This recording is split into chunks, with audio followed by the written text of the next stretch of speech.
All right. Well, good morning, everyone.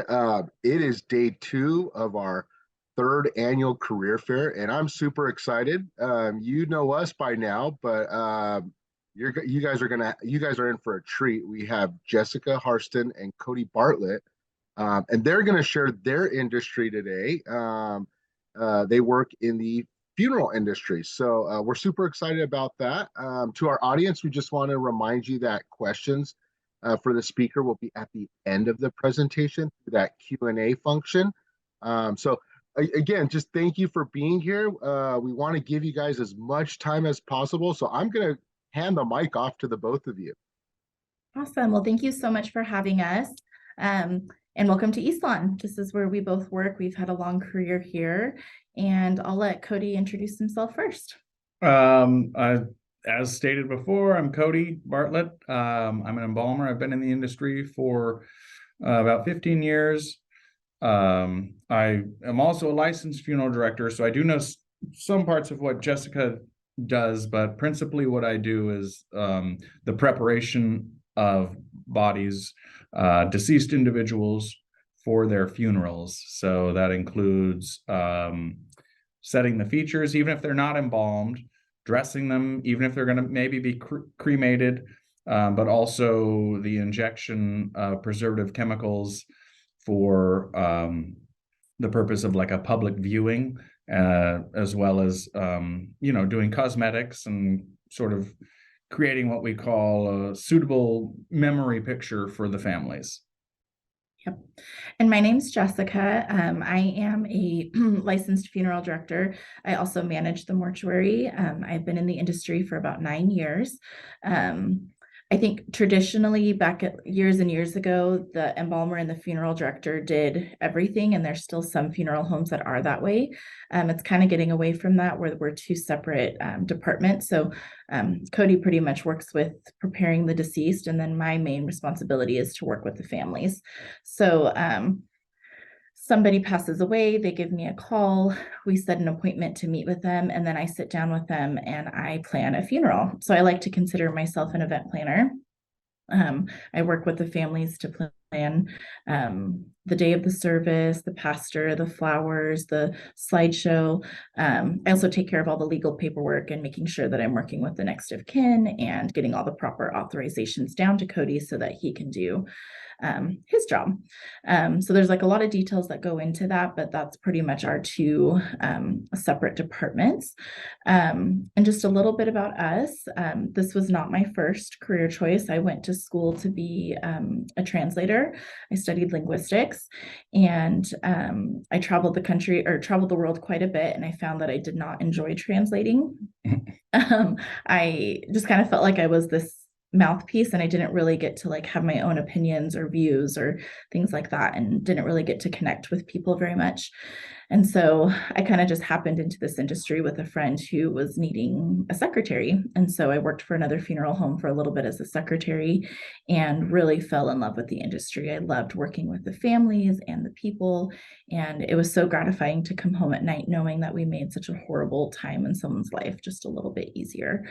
I actually was a carpenter in my early 20s. I didn't actually get into this until sort of my mid to late 20s. It was something I was always interested in, but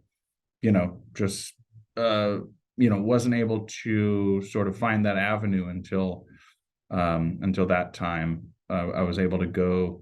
I think we'll get into it a little bit later, how you become an embalmer and a licensed embalmer per se. But it wasn't until a little bit later I was able to actually go to school for embalming.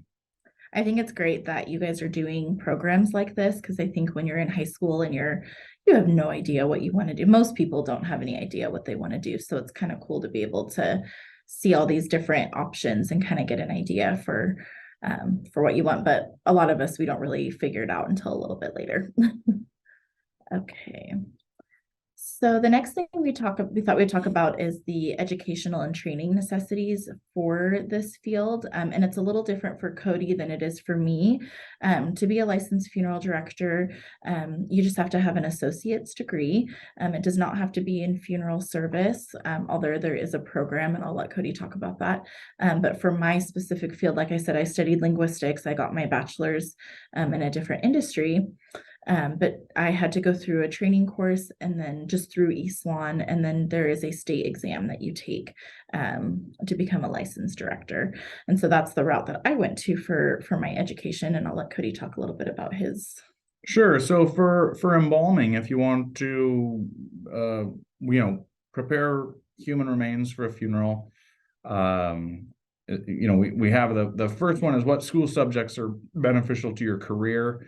Obviously, like sciences, anatomy, that kind of thing. It doesn't really, there's probably not that extensive in a high school atmosphere.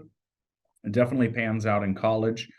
But in the state of California, where we're located, you are required to go to a certified mortuary college, and there's only 2 in our state. There's luckily one here in Sacramento and another one in Cypress, which is in Southern California. And so you do have to complete one of those 2-year programs. You have to do a 2-year apprenticeship. You have to take a national exam, and then you also have to take a state exam to be a licensed embalmer in the state of California. Mm-hmm. And so once you get into, and they're both actually junior colleges, but it sort of covers microbiology, biology. You learn restorative arts, you learn color theory. It's actually, I found it to be a lot of fun because it spans quite a bit of different topics. The third bullet point there is, what tools do you use? As far as the funeral directing side, I mean, I know there's not a lot of tools. There's not a lot of tools, but there's flower stands and easels. You have to be computer savvy. I mean, we're making slideshows, we're making programs. So, something that we require in the interview process is that, you're proficient with a computer, can do those kinds of things. Our arrangements are all done, through the computer. So that's probably the biggest tool. So I did bring some in the embalming world, we refer to them as instruments. Mm-hmm. And so I'll try to hold them up. It's going to look kind of ominous, I know, because I'm trying to get them in focus. Oh, one of them's in focus. Oh, there we go. I don't know if you can quite see them. Well, you can see one. So I usually use 2 of these, and this is called an aneurysm hook. And as you can see, this is the handle, and then it's basically a blunt dissecting instrument.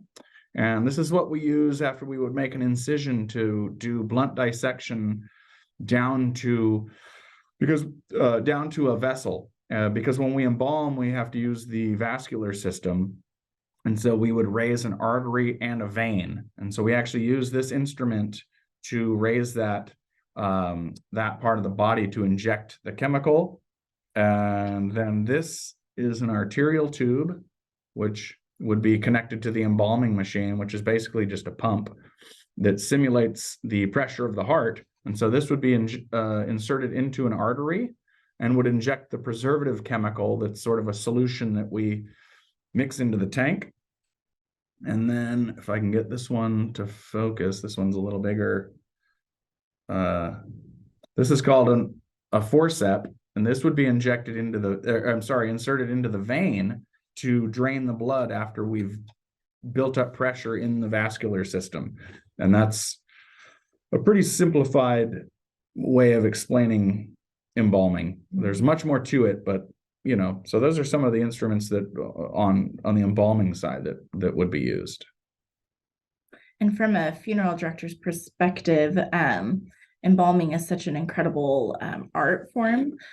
Cody is one of the most talented embalmers and reconstructive, restorative art. Restorative. Yeah, that I've seen, and I've seen different people. But when someone's gone through a severe trauma, it's very unexpected, and the family needs that closure to come and say goodbye to their loved one. Having somebody like Cody who can truly work their magic. They've mastered their skill to make someone look as much as like they looked like before that trauma, so that family can come and have that closure, is incredible, and it's very necessary. So we're really grateful for skilled embalmers like Cody. It makes my job as a funeral director quite a bit easier.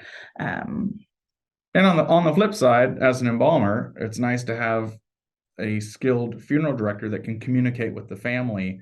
So we have to work together. And so it's nice to have a good funeral director that's a great liaison with the family, especially with what Jessica's talking about. It is quite often that when a person's at the end of their life, they typically don't look like what they did for the entire span. I mean, it's unfortunate, but sometimes even within 2 weeks, someone can take quite a decline.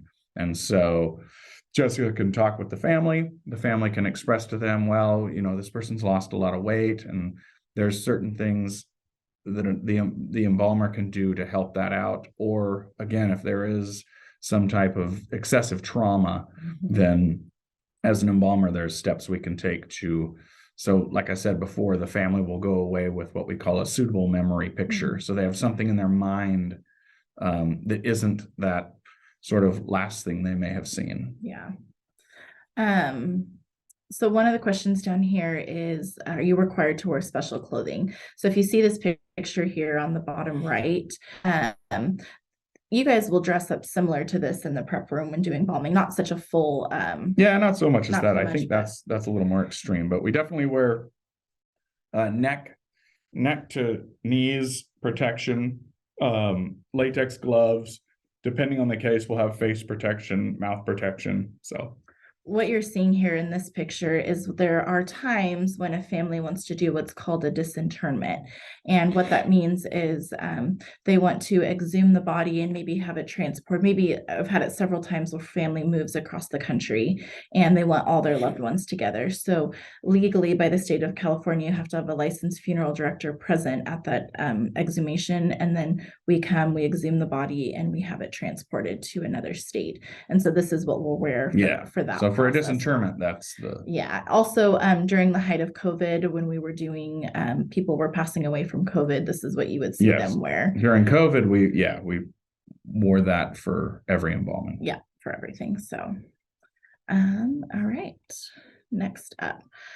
So what does a typical work day look like? So for me, for example, last night I was on call, so I took the phone home, and you can get phone calls all hours of the night. We kind of share that responsibility, so we all take turns. We have to be available 24/7 for families, for questions, for phone calls, for death calls in the middle of the night. And then we have a specific team that they will go and pick up the loved ones all hours of the night. So we are a 24/7 business. We're open for all holidays. We are never closed. A typical day though, I'll come in, we'll look at all the emails from who passed the night before. We call the family, we schedule them to come in. We sit with them for about 1 to 2 hours going over all the details and planning everything. We coordinate, like I said, with pastors, florists. We coordinate with the military for military honors, veteran cemeteries. We're coordinating with doctors to do the death certificate. Legally, you can't do a burial or a cremation without approval from the county and the physician. So we're really like working with a lot of people to try and make this funeral happen. There's a lot of people that we have to connect with. And then there's also the day of the service. So we come dressed in a suit, very professional. We greet everybody as they come in. We have everything set up for them. And we're just there kind of in the back to make sure that the funeral goes exactly as planned. There's a lot of little details that go into that, but that's a typical day for us. So meeting with families, jumping to services, and then planning all the little details in between. So, and I'm just going to piggyback on that and sort of trickle down these bullet points on the embalming side. Typical day would be, and there's 2 different ways a funeral home can work. In our case, the funeral directors, we do enough volume where the funeral directors send things to the embalmers, and then we prepare people for their funerals. If you work in a smaller setting, like Jessica mentioned earlier, sometimes there might just be a funeral director and an embalmer, or you might work in a place where they require you to be an embalmer and a funeral director. And so you're kind of doing everything, but your volume is lower. But at East Lawn, yes, the funeral directors would contact the family, and then the funeral directors will let the embalmers know what the family wants, and at that point, they'll go ahead and embalm or not embalm if it's not required per se. They'll let them know this person's going to be cremated. Just leave them in refrigeration. So I actually also do trade embalming. So I work 24 hours a day, but that's a personal choice. There's smaller funeral homes that might call me. Some people are interested in that as far as if they're going to be an embalmer. So I do have my own side thing where smaller funeral homes will call me and I will go embalm for them 24 hours a day. One of these is, does your job depend on others? Here at East Lawn, for sure. There's a team of embalmers downstairs. We have enough volume to where you definitely have to depend on your teammate to be getting, dressing somebody, doing cosmetics while you're embalming, or vice versa. They might be embalming and you need to be dressing someone and getting them ready for their funeral. So you definitely do need to be a team player in this business. I think it's a lot of people get into this thinking they can work alone, and it's really not the case unless you live in a really small town and you own a funeral home and you want to do everything. But for the most part, you do need to rely on at least a couple other people in this business. And then this last one, how do you coordinate with family, home / job responsibilities? That's a very important part of this business. Really, it depends how you want to manage that. In my case, luckily enough, my wife sometimes does want to hear about my day. I know other people in this business who have family members or a spouse that when they get home, that person does not want to hear a single thing. So you really have to kind of balance that in your life, because this is a very unique business. Yeah, and I would say too, it's important to find a funeral home or any career, honestly, that has the same values that you have. So the reason I've been with East Lawn as long as I have is because they do value our home life and our personal life and our families. You can see this is my almost 2-year-old right here. And there's times I have to take my kids to work and daycare's closed, and East Lawn is very flexible and very understanding of, our home life comes first, our family. We're here because we want to support our families and because we want to serve the community. But you have to have a good support system at home as well. I mean, what we do is extremely emotional. We're facing mortality every day, 24/7, constantly. And so you also have to have ways to compartmentalize and to cope when you get home. It is a very emotional job. And if you internalize everything that you're seeing all day, every day, you can't survive. You have to find a way to realize this is not my reality. This is, somebody else is experiencing this, and my job is to help them get through it, but to not take it on myself. And so to have a good support system at home, and healthy coping mechanisms. So, exercise, reading, just keeping yourself healthy so that you can constantly face this. It's a difficult job. It's an emotional job. Yeah, it's important to remember that in this field, these families, I mean, it's the worst part of anyone's life, essentially. But they're coming to you, they're relying on you to keep your composure when they can't, so that you can plan the funeral, so that you can prepare this person for their funeral. And so that's an important trait to have in this business. Agree. And that's one of the great things that East Lawn does as well, is we have quarterly trainings on like compassion fatigue and just like ways to enrich our personal lives so that we can be more present for our work life and to, like you said, be able to have our composure during these difficult situations that we go through. All right.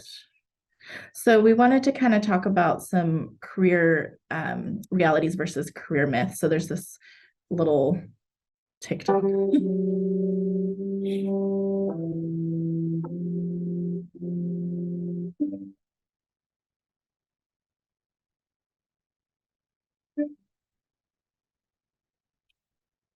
That was just like a silly, like, anytime you see the movies, it's pouring rain, it's and that's not the reality. Like, yes, there's some really, really difficult funerals that we do. But they're also, I love having 104-year-old come in here and they have lived a full, happy life, and it is a family reunion and everyone's laughing and sharing memories, and they bring out all of grandma's quilts and display them, and everyone gets to just spend time honoring her and talking about her. And that 104-year-old, she was ready to move on to her next, whatever her belief was. So it isn't always gloom and doom and sad. Sometimes I really am a party planner, and we have receptions and lunch and cake, and it can be really, really positive and really uplifting as well. Yeah, I know. My dad died a few years ago, and we had his memorial, of course, here at East Lawn.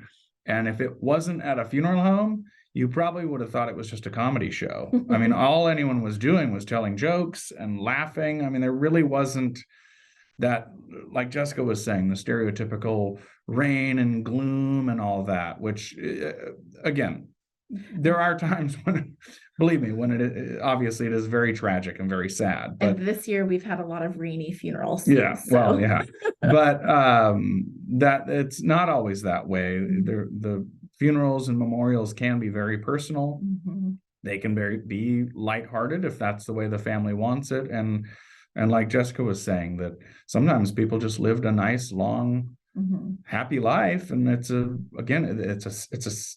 celebration. It's mm-hmm. not,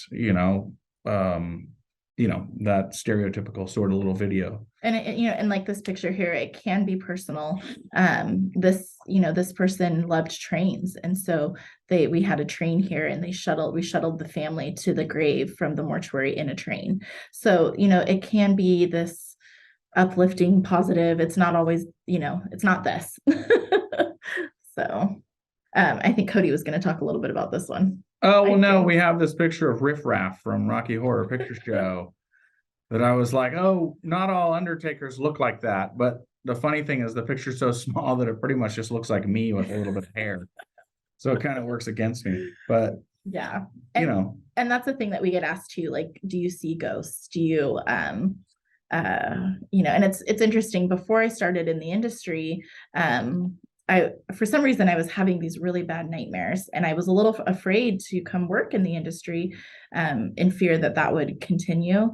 And as soon as I started here, they completely went away. And I believe that it's because this is a very sacred industry. What we do is very sacred. It's spiritual. No matter what religion or belief or faith that you have, we get to work with all different religions and cultures and people.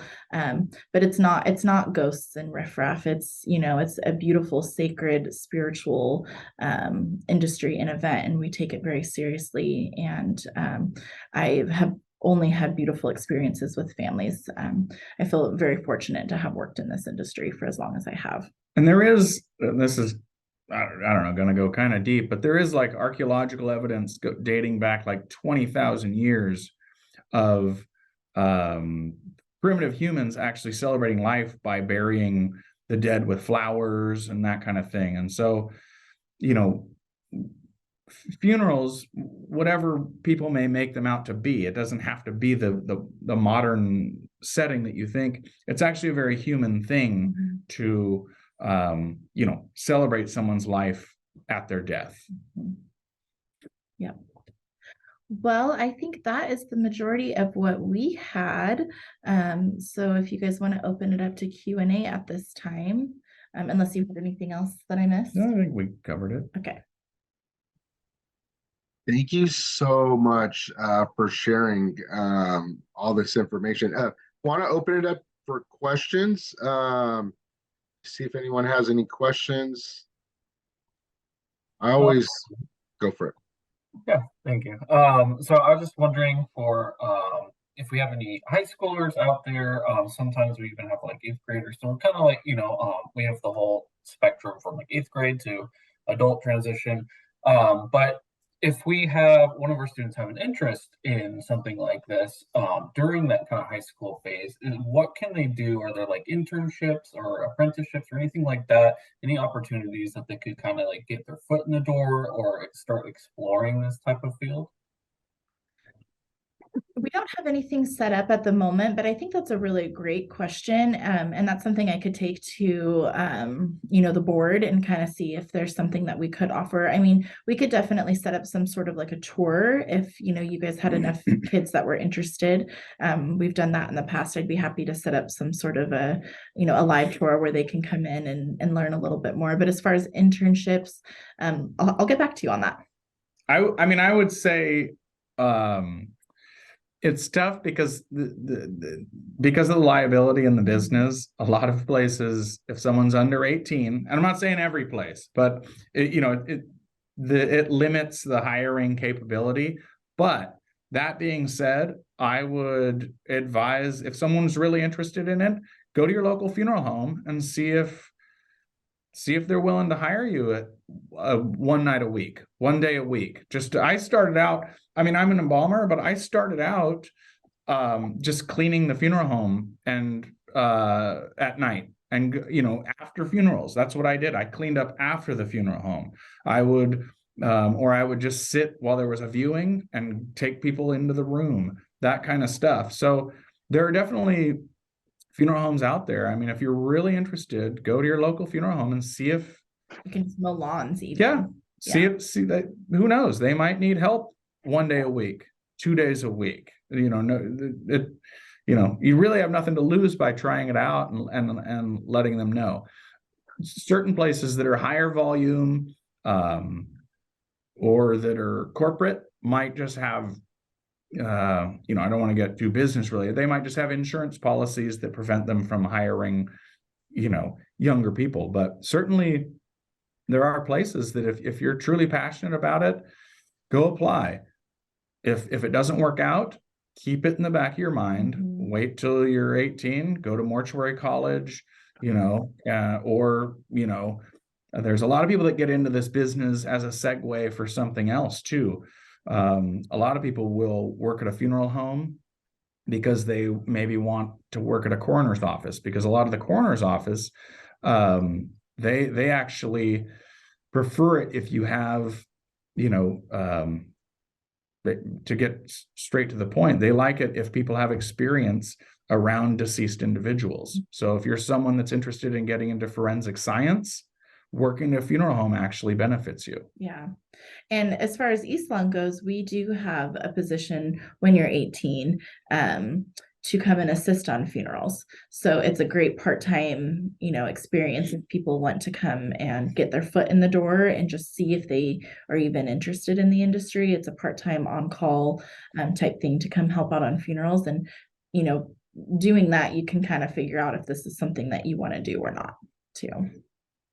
The interesting thing about our business, and I've been in it long enough, as far as people applying or whatever, it's surprising how many people, and I don't want to discourage anybody, but this is discouraging and encouraging, I think, how many people want to get into the business, get a job, and realize, maybe this isn't my thing, which is also beneficial.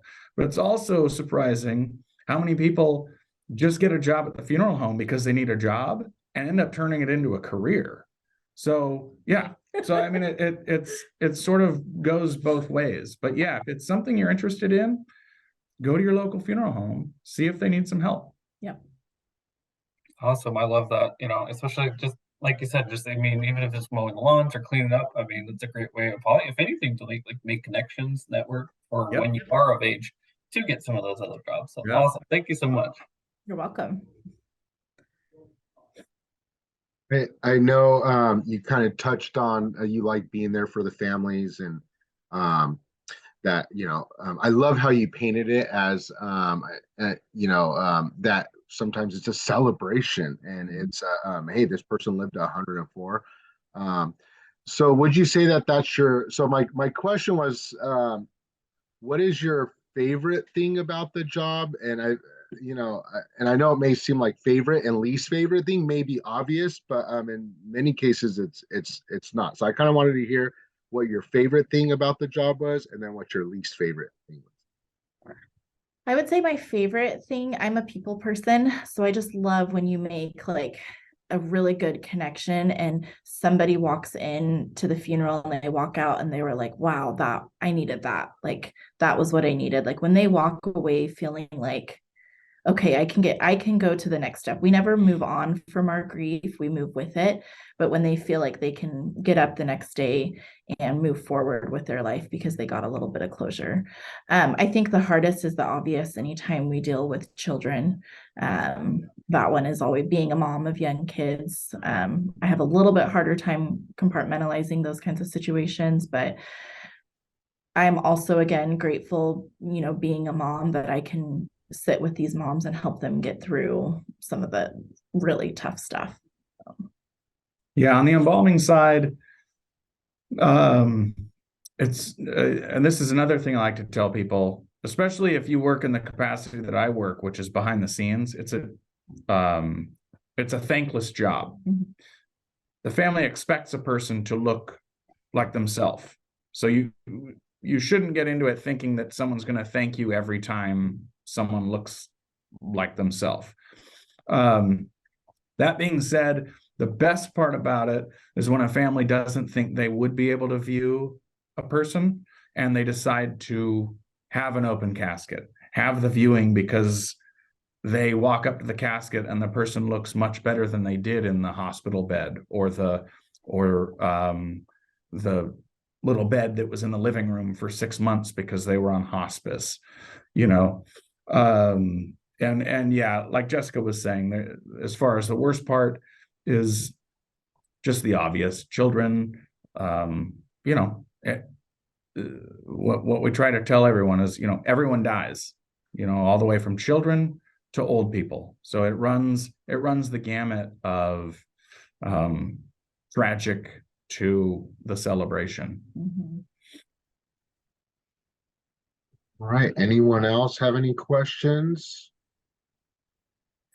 I'm just grateful that you guys were here to speak. I know I have a couple of students who are interested in mortuary sciences who have expressed that. And so I think this is a really good, realistic, overview of what the job is and kind of what you're dealing with and kind of the qualifications that you would need to have. And it's really good for me to hear too, when I'm talking to my students and they're interested in this, I can kind of, provide a little background. And I think it's just an amazing job that you guys have, such a big calling, because it is something that we all have to experience at some point in our lives. And having lost, a family member recently, I'm grateful to everything that you guys do and the support that you have, and just that you're there at those times when people, really need it, and to kind of get an insight into your job, and then to be able to share that with our students, and hopefully, some of them, this is what their, calling is, and that's what they want to do as well. And very needed, and just so grateful for you guys coming to talk today. Where are they located? All of our students are in Fresno. Okay, so they would be, just for reference, so they're right in the middle. So they could, again, as I mentioned earlier, if they're really serious about it, the only two schools, as far as being an embalmer, so there's a distinction there. If you want to be a licensed embalmer, which allows you to prepare the human remains, the school is either up here in Sacramento at American River College, or in Cypress at, I think it's just Cypress College, to do that. But if they were wanting to just be a funeral director, like Jessica said, it's they could get an associate's degree, and then take the state exam. Okay, awesome. Any other questions for you, Cody?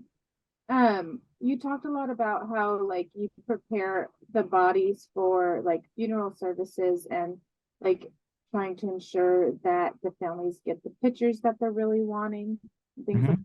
Does an embalmer also do human remains, like as far as if they're wanting cremation or something alternative?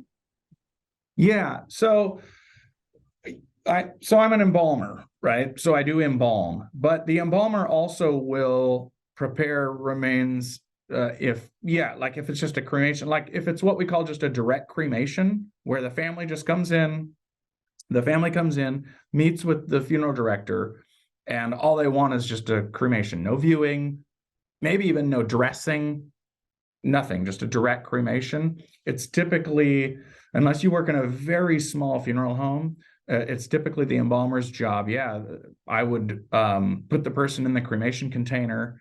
In Eastlawn's case, we own our own retort, so we do our own cremations. Other places might contract it out, and so they might take it to another crematory and have it done. But typically, yeah. So an embalmer will. It's not just the injection of the embalming fluid, which is principally that's what you have to, if you're like, that's what you have to have the license for. But the embalmer will also, yeah, I mean, we even do what we call an ID view, which is where we will get the human remains, we'll set the features, and the family gets to view unembalmed remains for, 10 to 15 minutes, but it's not an actual like public viewing. Mm-hmm. Do you guys ever have to work with like law enforcement or anything like that? Like if you have a high profile remains or anything like that, what does that look like and what does that involve? So East Lawn, we have served several of our police officers killed in action here in California and have several of them buried here. And yeah, we work directly with them and the chaplains to, they pretty much, the chaplains and the police officers kind of guide the family in what to do and what their protocols are. One thing I always thought was really special is that if a police officer passes away, someone from his unit will stay at the funeral home 24/7 until he's buried. So they're here on the property to be with him until him or her until that day comes. So yeah, we work with them pretty closely for things like that. Yeah. So on the embalming, on the embalming side, it's pretty much, the preparation of a human's a human. So the preparation is pretty much the same. But I, like I said, I am a licensed funeral director. I've met with families before, but to piggyback on sort of on that question, various situations, there's just different traditions with everything, whether it's law enforcement has certain traditions, military has certain traditions.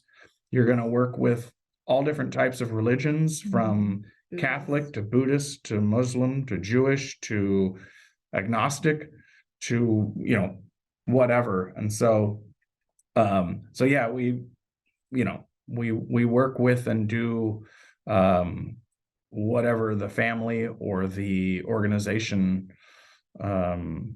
wants us to do. And so actually on the preparation side, there's certain cultures where they want a piece of silver placed inside the mouth before we embalm. There's certain cultures that need the body washed a certain way, wrapped a certain way, dressed a certain way, certain things placed in the casket a certain way.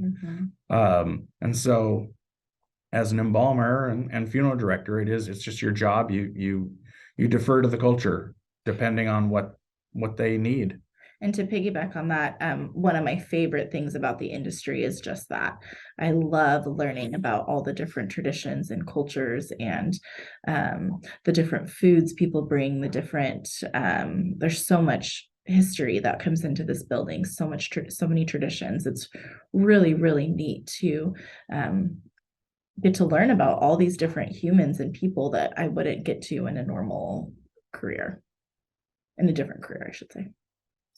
We have a question from one of our students, and they were wondering, at what point do you have to have a closed casket?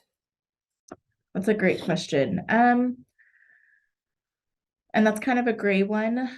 Legally, if somebody wants to see their loved one, they're entitled to that. Now, as a funeral director, I feel it's my responsibility to kind of express to the family my professional opinion in different situations and what I feel like would be helpful or not helpful. And so it really depends, but we have other things that we can offer when someone may not be viewable, getting to touch a hand or something like that. So it's rare that that happens, but and that's also probably one of the harder things, is to tell a family that I just don't think it's appropriate to have an open casket. Yeah, so like Jessica said, we're basically what's considered a custodian of the deceased. So legally, the family could view the body in any state they want to. And it's our job to, yes, assess whether we think it's appropriate and advise whether an open casket is advisable or not. There are certain levels of trauma that sometimes are irreparable, depending on the condition of the death, presence of certain bacteria, the environment in which the death took place, or the circumstances in which the death took place. As an embalmer, I have a lot of things at my disposal as far as suturing certain waxes, plaster, these types of things to do what we call restorative art. But sometimes the person could be beyond viewable. And so we do have to do what's called a closed casket. That being said, again, I do want to just put forth that embalming is not required by law. It's only required by the funeral homes when there's going to be a public viewing. So there are a lot of people who die and then they just have a closed casket funeral because they just don't want to have a viewing at all. So. Great question. Anyone else? That's such an interesting industry. All right. It's one that's just not talked about or really known to people, but one that, like one of you said earlier, it's something every one of us are going to experience. Each one of us are going to have to come into this funeral home one day. And so it's I think such an important job. Yeah, it's as you both are speaking, I just think of, wow, these are service people. And so I know many of our students, I consider them service people. They want to serve, and what a great thank you for providing your insight today. Just wanted to ask a quick question. If we have students who are watching this recording, they weren't able to make it today and they have questions, is it okay for us to maybe send you a list of questions? Look at that. Yes. Yeah. What we've been trying to encourage students to do, but the speakers have just been so gracious, is we're like, send us the questions, we'll filter them, we'll send you a list. But it looks like, are you okay with them reaching out directly? Yeah, have them send me an email and I'd be happy to answer any questions they have. And even if it's like embalming related or on that side, Jessica will get a hold of me and I can answer it. Yeah, I should have put you on there. Sorry. It's all right. Okay, well, thank you so much. We're super excited to share this with our families. Just we really appreciate you taking the time out of your busy schedules. To our students, we have many more exciting speakers on day 2. So check the career webpage for links and times. Coming up next, we have the field of civil engineering. So that concludes our presentation today, and we'll see you guys at the next one.